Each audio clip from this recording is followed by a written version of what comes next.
I look at the images of the 2009 bombardment of Gaza with great sadness. In 2005, at the time of the Israeli withdrawal from Gaza, I had filmed there, recording people's dreams of a brighter future. 2 years later, in 2007, I was back in Gaza to continue my filming. The mood had become darker. Despite Israel's withdrawal, Palestinians in Gaza still felt surrounded and occupied. In 2007, I wanted to explore the brain drain of Gaza as the middle class sought to leave. I met Ibrahim El-Af. He was a mental health worker in Gaza City. Back then, only 40% of Gazans still had jobs. Ibrahim was one of them. He actually had 3 jobs, just to keep him and his family afloat.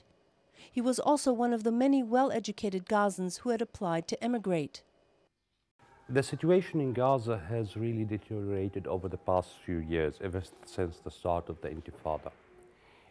Until the coming of Hamas, things were not really bad. But with the coming of Hamas and even the stop and the blockade enforced by the United States and Europe, and the drop down in the rate of the dollar, this caused the economy to really go into a state of almost chaos. The level of poverty and hardship has increased a lot. In 2007, Ibrahim and his wife Suhad were expecting twins. The couple already had 4-year-old triplets, Muhammad, Aboud, and Lulu. Ibrahim and Suhad began thinking of emigrating when the situation in Gaza took a turn for the worse, following the outbreak of fighting between Fatah and Hamas gunmen the previous year. The economic situation is not the real cause for me to leave. It's the security and the welfare of my children. This is what really making me thinking of leaving. The last factional skirmishes, they were really disastrous, and the street downstairs was a battlefield almost, with mines, masked people, and so on. So I'm using techniques, mental health techniques, to try to counter the effect of the continuous cycle of violence that we are living in, but it's not good enough. My little girl is drawing people, masked people with guns. She's afraid of being shot at. I'm trying to immigrate for the past almost year and a half. What are the places you have in mind? Where would you go to? Anywhere except for Baghdad, Somalia, and Afghanistan. Any other place would be good enough. There are no embassies here in Gaza. We are cut off the world, as they say. Ibrahim is alienated from the rest of the world. Being a Palestinian refugee, he is officially stateless and has no passport. It's not the issue of leaving. I don't have any traveling documents to leave with. This is not the problem that I suffer alone from. Almost 100,000 people living in Gaza is having the same problem.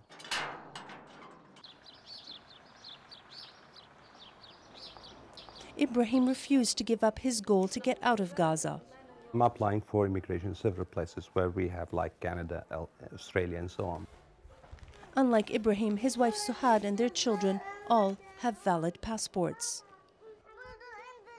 Suhad's moment of truth had come in 2006, after the tragic deaths of 3 children, which had shaken her and made her quit her job.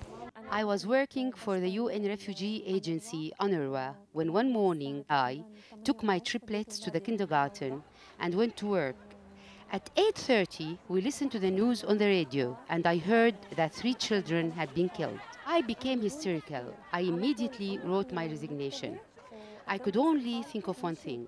I didn't want my kids to go to the kindergarten. The 3 boys were killed on their way to school. So what guarantees do I have that some gunmen from Fatah or Hamas don't decide to start shooting at each other one day, and one or all of my children will just happen to be in the way? With such fears constantly playing in her mind, she had decided it was better to leave Gaza.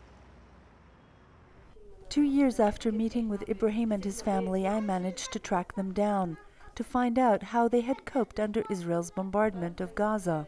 They are all still stuck there. We have been forced to leave our home. We live in an area which is close by to many governmental buildings and military sites. It was really unsafe. The room that you're seeing us here, this is a living room in the day and a sleeping room in the night. This house holds almost 4 families.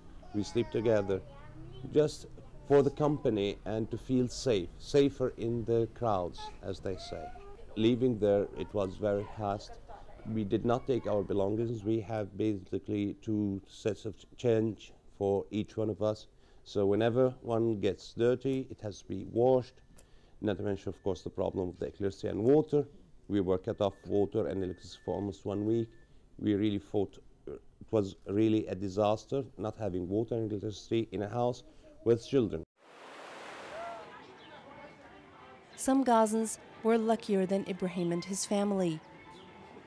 Back in 2005, I had met up with Basil Nasser, who had spent over $100,000 setting up his restaurant business.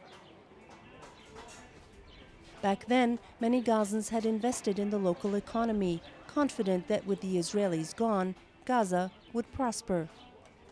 But in the following years, dining out became an increasingly difficult and perilous thing to do.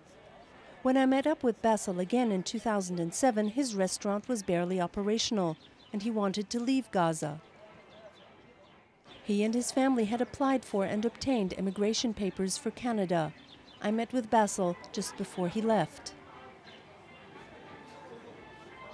Most of them leave Gaza because of the economic situation and because getting some job, because over the past few years, due to the security situation, most of the businesses have closed down and we have no foreign investors coming to inject money in Gaza. So there are no more jobs to be created here.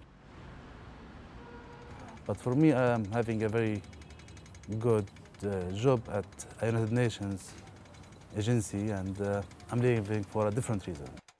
Mainly the future of my kids and the security after this process of polarization between Fatah and Hamas and the clashes that took place on the ground, deadly clashes. I was in one of these clashes at home, imprisoned like for a week. We couldn't leave. By the summer of 2007, the inter-Palestinian fighting in Gaza had ended with a decisive Hamas victory. Israel's siege on Gaza became more stringent, and Basil and his family became more eager to leave. They searched for information about their new home in Canada on the internet.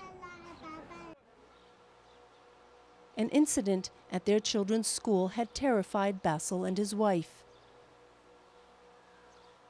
So there was an incident in the school of my kids where it was bombed and burned, and so next time these people could, shoot at the bus. Although deeply attached to Gaza, he felt he had no choice but to leave. Every day, we are convinced that it was a wise decision. So it's the educated class that is leaving? These are the educated class, and they are highly paid, and they are having some good jobs. But still, security is one of the most important basic needs for any one of us. Basil and his wife, Ebtisam, asked their 5 children to vote on whether they wanted to stay in Gaza or emigrate to Canada. Mahmoud, 16, was the most eloquent of his siblings. I vote to leave. Why? Because Canada is a better place than Gaza, and I intend to be a soccer player. That's my dream. In Canada, there's more opportunities for people to have their dream come true.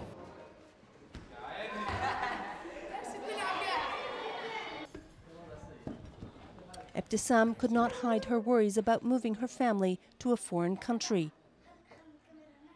It will be a little difficult. It's not easy to leave your home, your homeland, and go to a strange place, but we are not really going voluntarily.